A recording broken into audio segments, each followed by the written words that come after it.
Welcome back. Sorry, we had some technical difficulties, so let's try this again.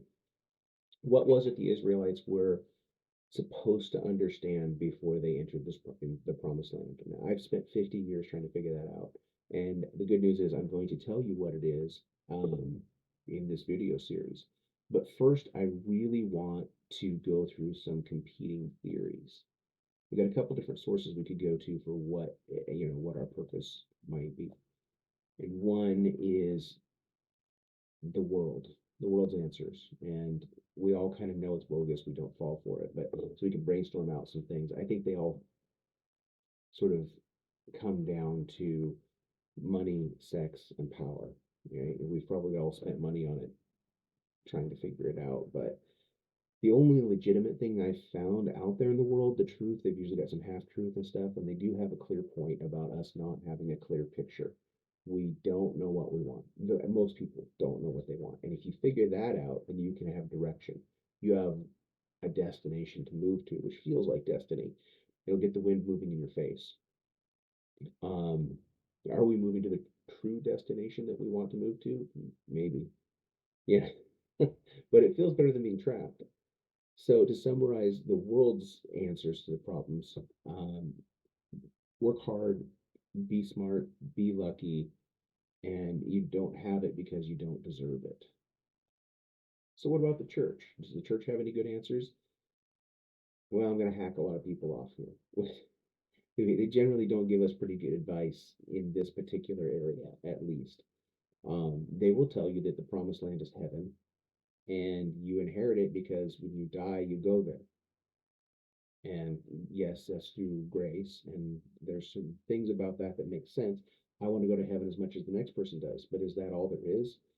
What are we supposed to do between now and dying? What does the church say about man's purpose here on earth? Well, you get answers like we were made to worship. I don't necessarily find that specifically in the scriptures, but you also get answers like to be conformed to the image of Christ. And that is true. He is our example. And he is faithful who began a good work in us, and he'll be faithful to complete it.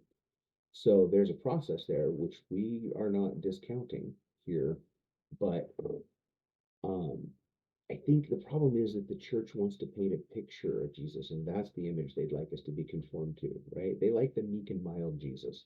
They don't like the flip over tables Jesus quite so much. They like the guy who rendered under Caesar and attended church and fed the poor. Um, and I recommend getting to know Jesus personally. Then you'll find out that the core mission of his life was that he only did what he saw the Father doing, and he only said what he heard the Father saying. And that is a walking daily in relationship. And most churches will kind of get there. They promote that.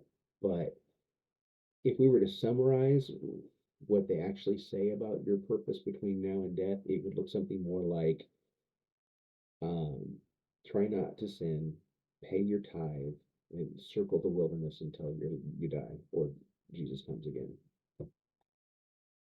Sorry for all the pausing, but I'm having to cut out some coughing.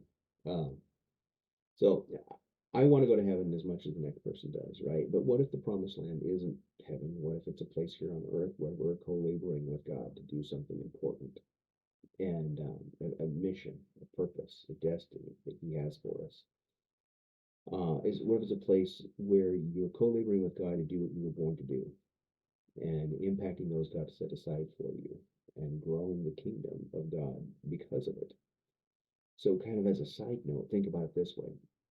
If God's kingdom is where his will is done, and his will is being done in your life because you're becoming a better person, more conformed to the image of God, or the image of Christ.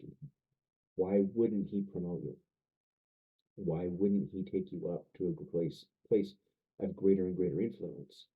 Because if his will is being done in your life, then he can get you out there to have impact on people. It's just a thought to think about. So it's true that the promised land is by definition a place you cannot get into without co-laboring with God, without his presence inhabiting you.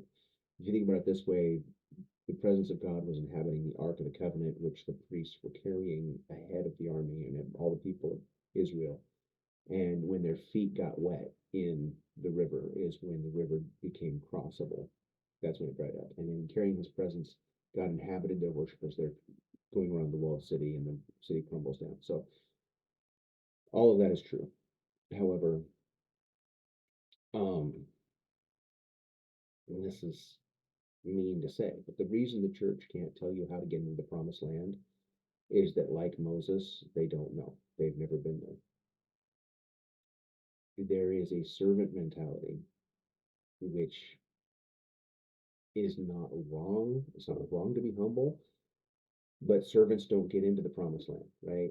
Jesus said, I'm not ashamed to call you friend. He has a promotion for you. He has a presence, inhabiting, and dwelling sort of thing that will bring you into an upgraded position in an upgraded place, even here, even now, before you die. And that needs to be said. So God isn't holding out on you. He simply doesn't let you into the promised land until he knows you can inhabit it with him. So there's lessons to be learned in the wilderness.